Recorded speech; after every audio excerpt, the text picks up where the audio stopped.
அலையும் மனமே சற்று நின்றிடுவாய், வலையொலி கேட்க அமர்ந்திடுவாய், சம்சாரக் கடலை தாண்டிடுவாய், அம்பரத்தில் ஆடும் ஆனந்தமாவாய், வேதாந்த வலையொலியில் மூழ்கிடுவாய், ஆகாயம் போலவே நனையாது நிற்பாய், எழுவாய், விழிப்பாய், உண்மையை அறிவாய், சத்தாய் சித்தாய் ஆனந்தமாய் இருப்பாய், உலகம் பொய் என்று அறிந்திடுவாய், உண்மை பிரம்மமே என்று தெளிந்திடுவாய், எங்கும் நிறைந்த இருப்பை, மங்காத சித்தை, பொங்கும் ஆனந்தத்தை, பரிபூரண தத்துவத்தை பகிர்ந்து கொள்ள ஆத்மானந்த லஹரி வலையொலியில் வருவது ஆதிசக்தி வரலக்ஷ்மி நிரஞ்சன்.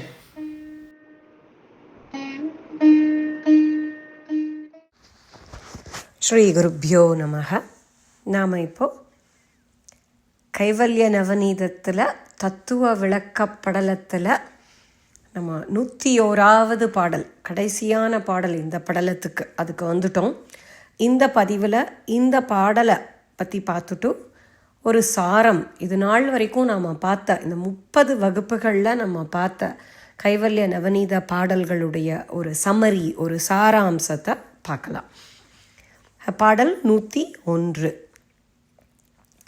கானல் நீர் கிழிஞ்சில் வெள்ளி கந்தர்ப்ப நகர் கனாவூர், வானமை கயிற்றில் பாம்பு மலடிசேய் முயலின் கோடு, பீனமாம் தரிபு மானில் பிரபஞ்சமெல்லாம் பொய்யே, ஞானம் மெய் மகனே உன்னை நம்மானை மறந்திடாயே.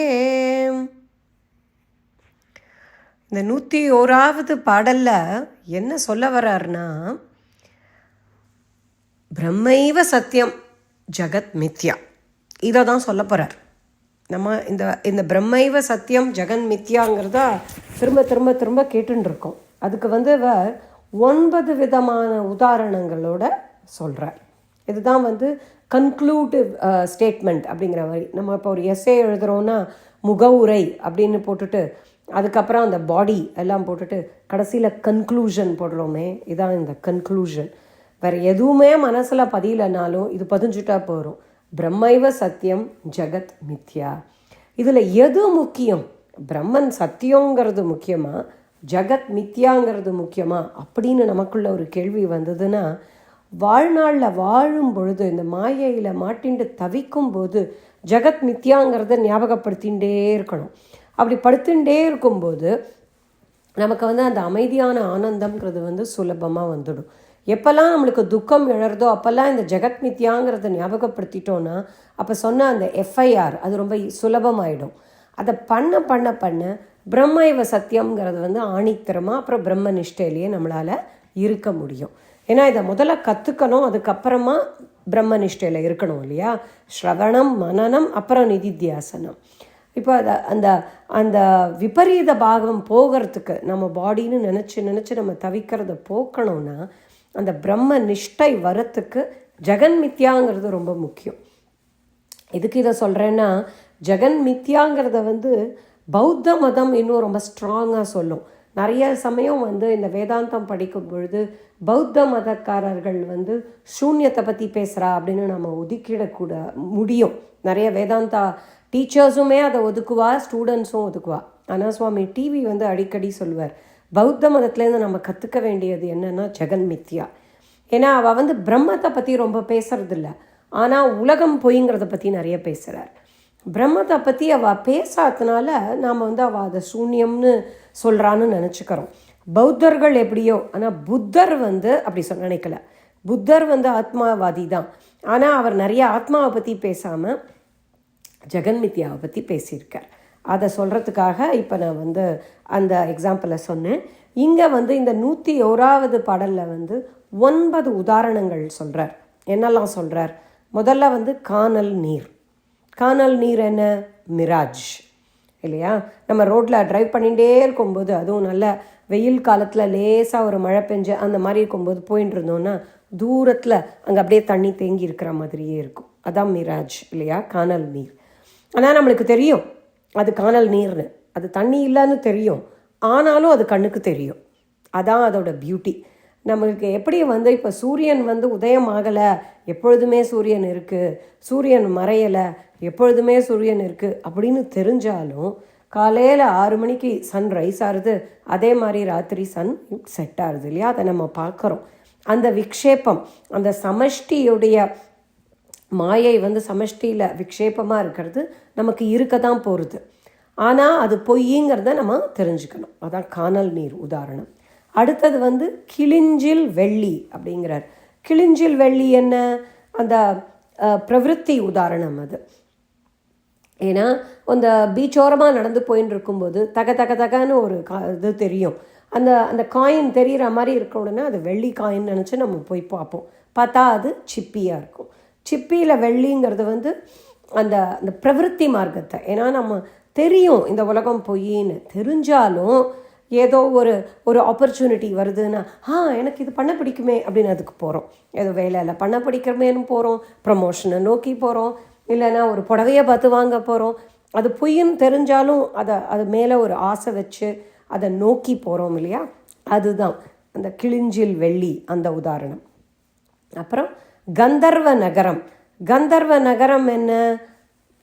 வானத்தில் மேகத்தை பார்க்கும்போது அந்த மேகத்துக்குள்ளே நிறைய டிசைன்ஸ் தெரியும்.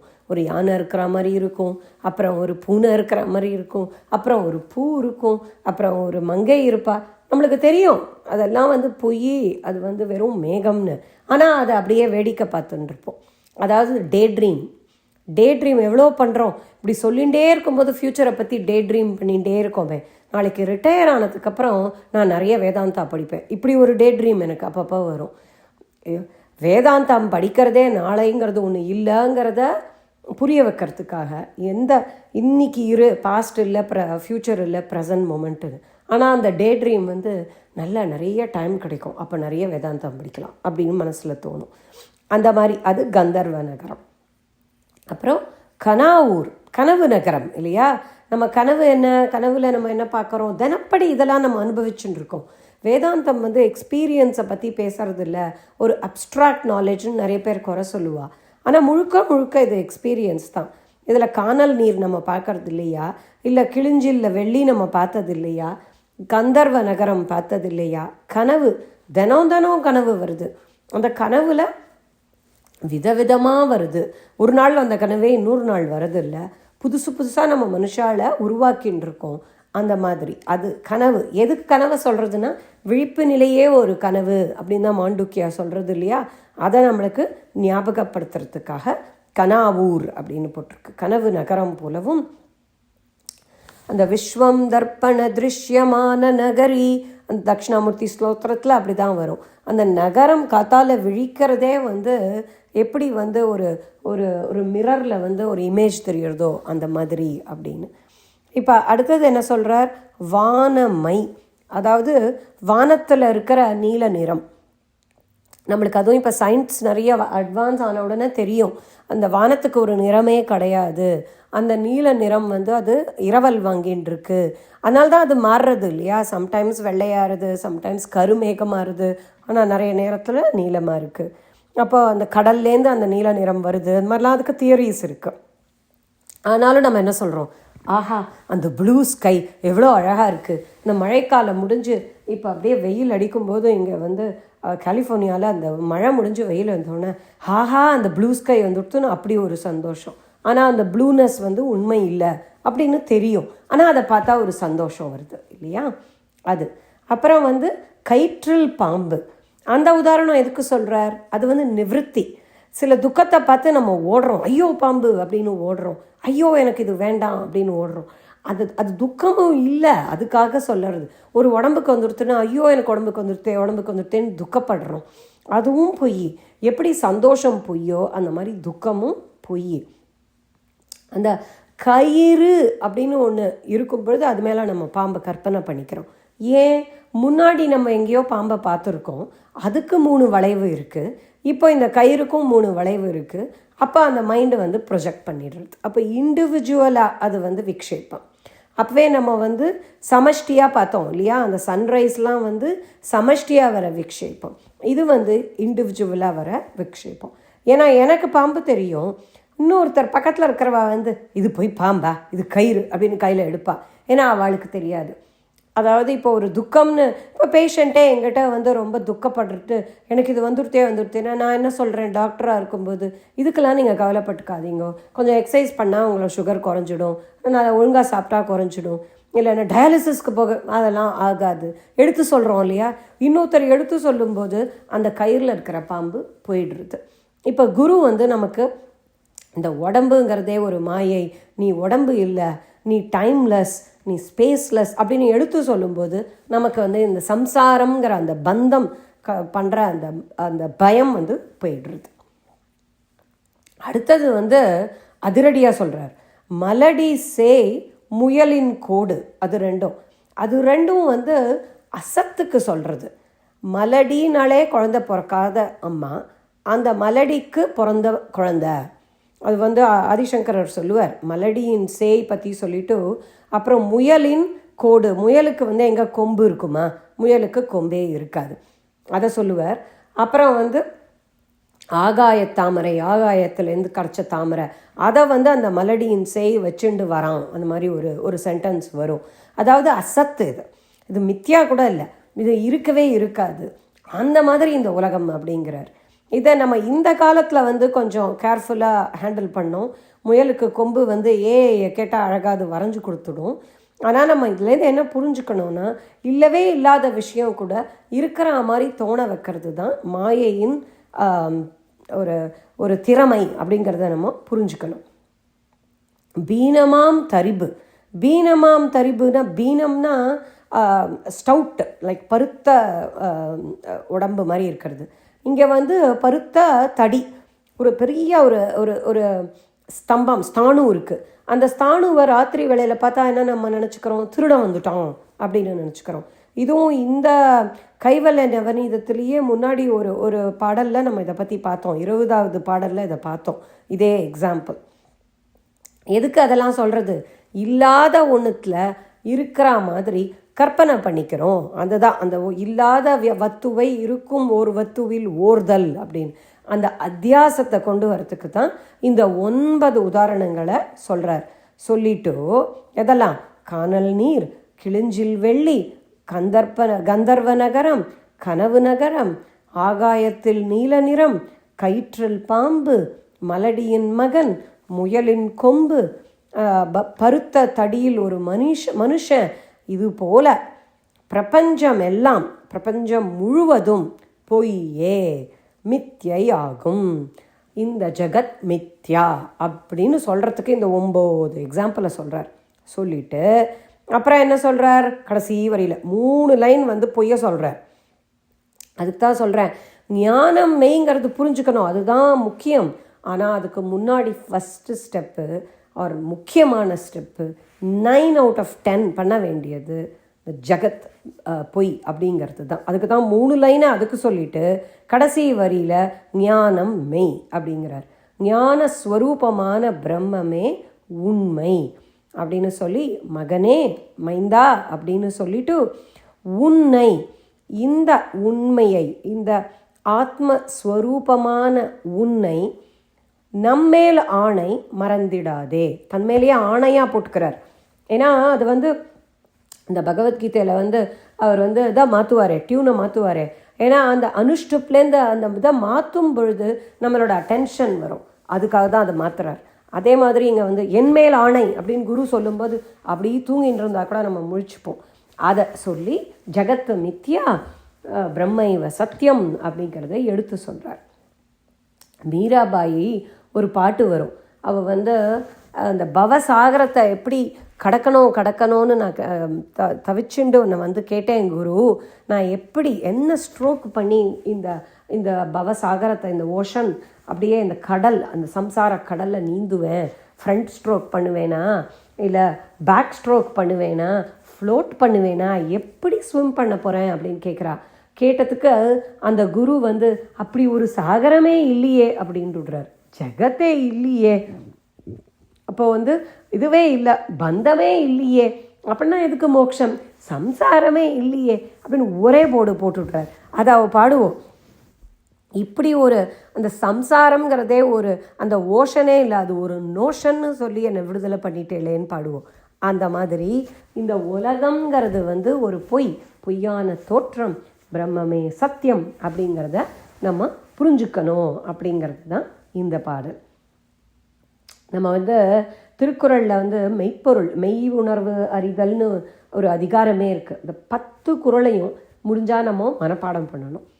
10 குறளையும் பண்ண முடியலன்னா 2 குறள் முக்கியமாக என்ன, முதல் குறள் அந்த அதிகாரத்தில், பொருள் அல்லவற்றை பொருள் என்று உணரும் மருளானாம் மான பிறப்பு. இல்லாத ஒன்று இருக்குன்னு நினச்சின்னு இருளில் இந்த உலகம் வாழறது அப்படின்ட்டு மானா பிறப்பு. அந்த பிறப்பே வந்து இருள் அப்படின்னு சொல்லிட்டார். அப்புறம் இன்னொன்று என்ன, எப்பொருள் எத்தன்மை தாயினும் அப்பொருள் மெய்ப்பொருள் காண்பது அறிவு. சரி, ஜெகத்து மித்தியா, அப்போ எது சத்தியம், பிரம்மைவ சத்தியம். எது மெய்ப்பொருளோ அதை அறிஞ்சுக்கோ, அதுவே அறிவு, அதுவே ஞானம் அப்படின்னு திருவள்ளுவர் சொல்லிட்டார். ஆஹா, நம்ம வந்து 101 பாடலையும் பாடி முடிச்சுட்டோம், கருத்துக்களெல்லாம் பார்த்துட்டோம்.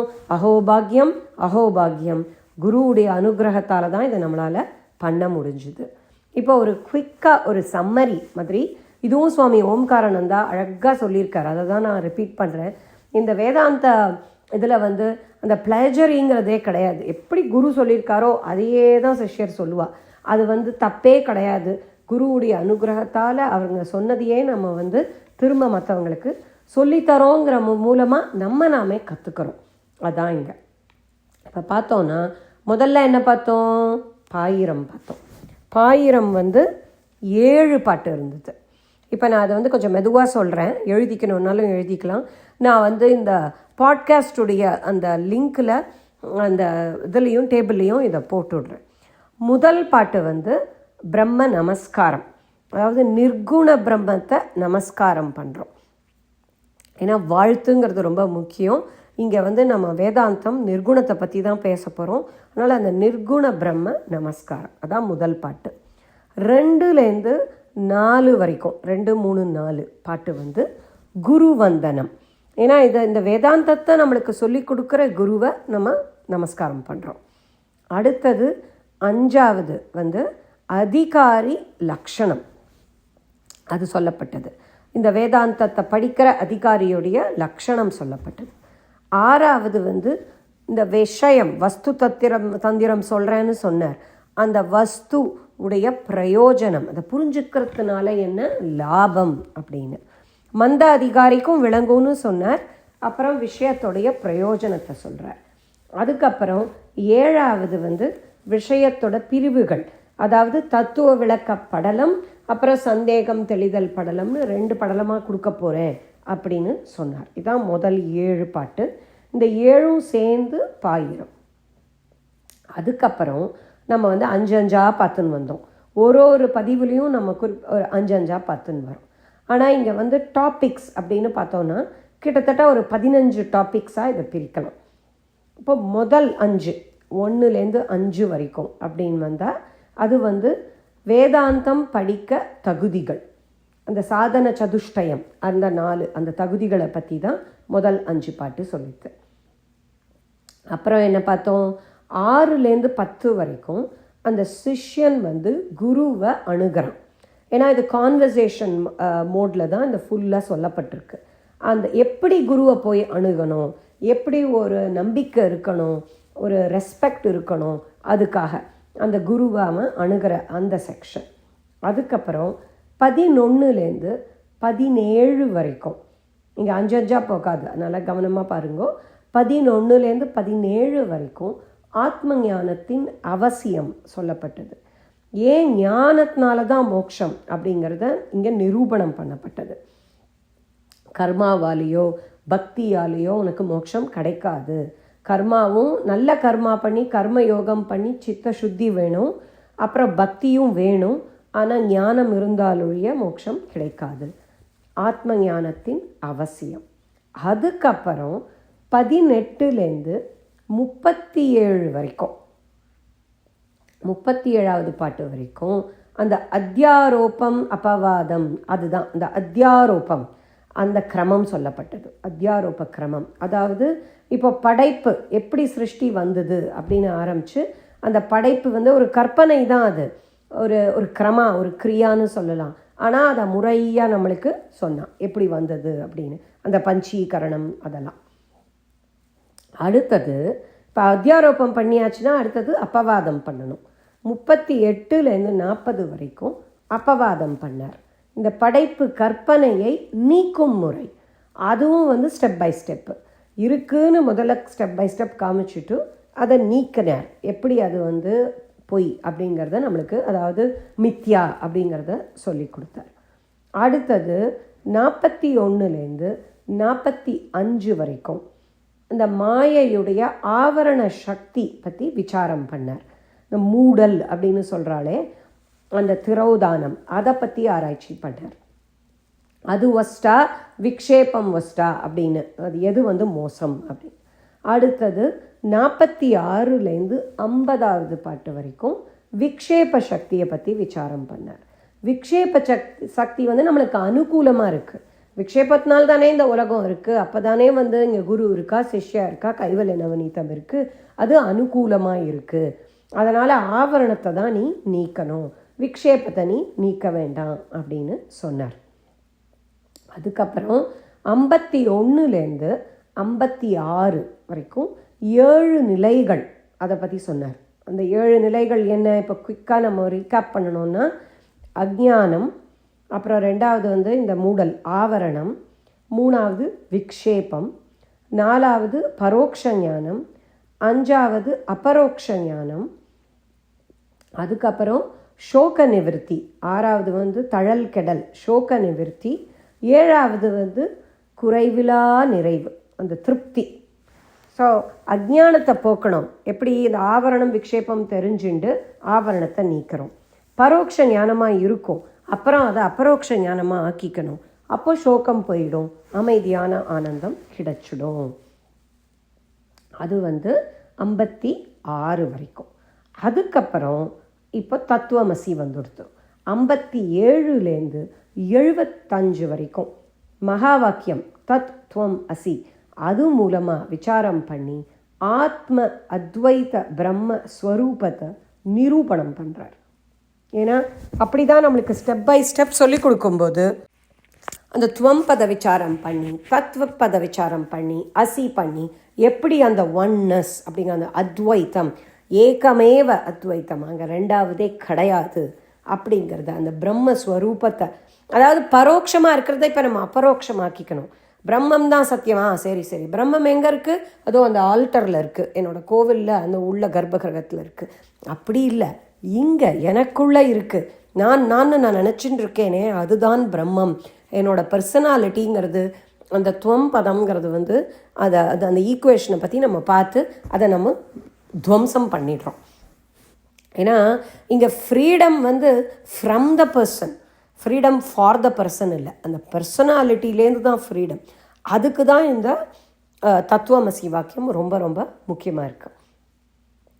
அப்புறம் என்ன, 76லேருந்து 79 வரைக்கும் சிஷ்யனுடைய அனுபவம், அவனுடைய பக்தி, அவன் அந்த நாலேஜை வாங்கிட்டு அவன் சொல்கிற அது பக்தி அவன் வெளிக்காட்டுறான். ஏன்னா ஞானி பக்தி ரொம்ப முக்கியம், அதனால் அதை காட்டுறார்.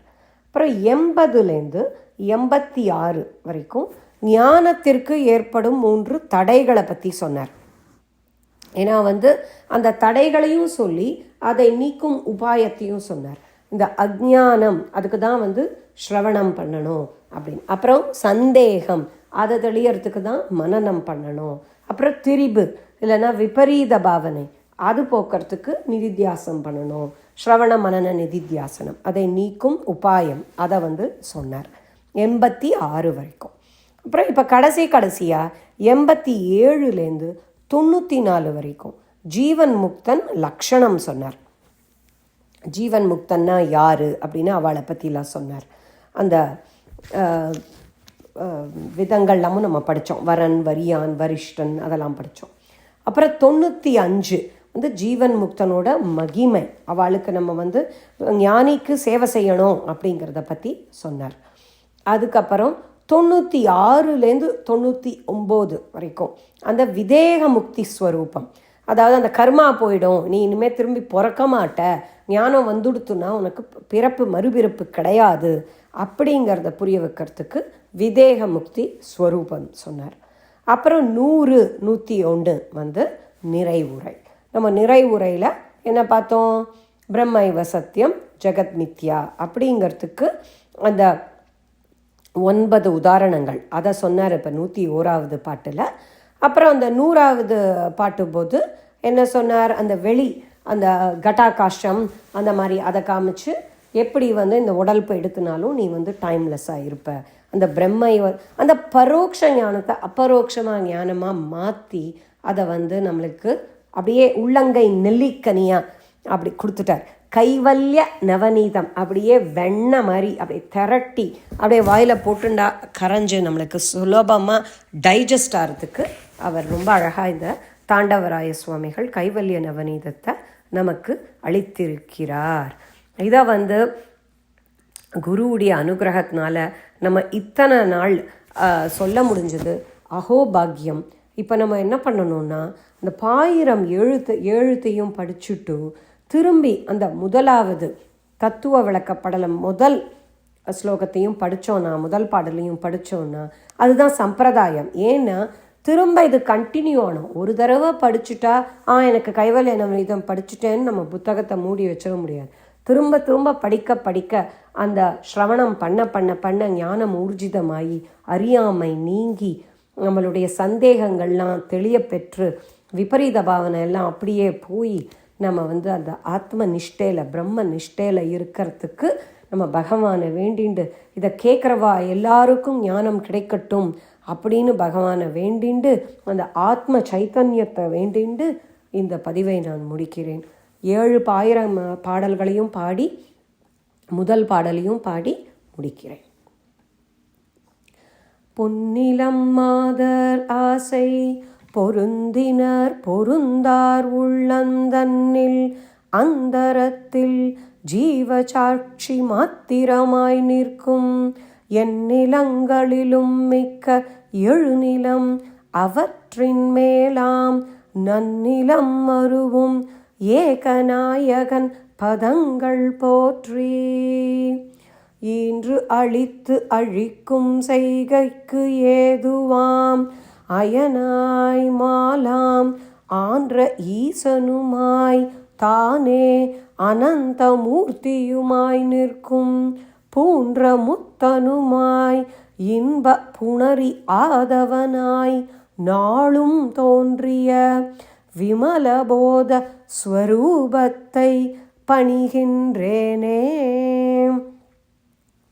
எவருடை அருளால் யானே எங்குமாம் பிரம்மம் என்பால் கவருடை புவனம் எல்லாம் கற்பிதம் என்றறிந்து சுவரிடை வெளிபோல் யான் என் ஸ்வரூப ஸ்வபாவம் ஆனேன் அவருடை பதுமபாதம் அனுதினம் பணிகின்றேனே. என்னுடை மனது புத்தி இந்திரிய சரீரம் எல்லாம் என்னுடை அறிவினாலே இரவி முன் இமமேயாக்கி என்னுடை நீயும் நானும் ஏகமென்று ஐக்கியம் செய்ய என்னுடை குருவாய் தோன்றும் ஈசனை இறைஞ்சினேனே. அந்தமும் நடுவுமின்றி ஆதியுமின்றி வான் போல் சந்ததம் ஒளிரும் ஞான சத்குரு பாதம் போற்றி பந்தமும் வீடும் காட்ட பரந்த நூல் பார்க்க மாட்டா மந்தரும் உணருமாறு வஸ்து தத்துவம் சொல்வேனே. படர்ந்த வேதாந்தம் என்னும் பார்க்கடல் மொண்டு முன்னூல் குடங்களில் நிறைத்து வைத்தார் குறவர்கள் எல்லாம் காய்ச்சி கடைந்து எடுத்து அழித்தேன் இந்த கைவல்ய நவநீதத்தை அடைந்தவர் விஷயமண் தின்று அலைவரோ பசியிலாரே.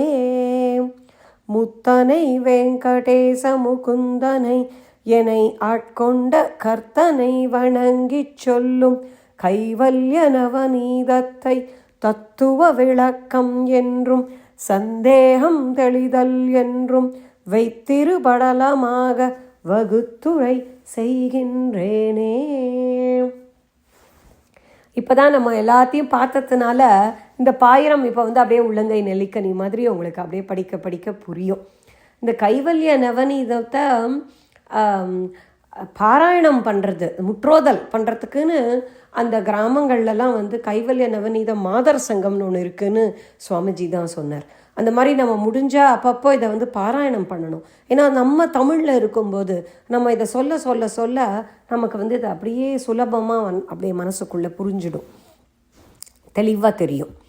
இப்போ நம்ம முதல் பாடலை மட்டும் பாடிட்டு இந்த பதிவை முடிச்சுக்கலாம்.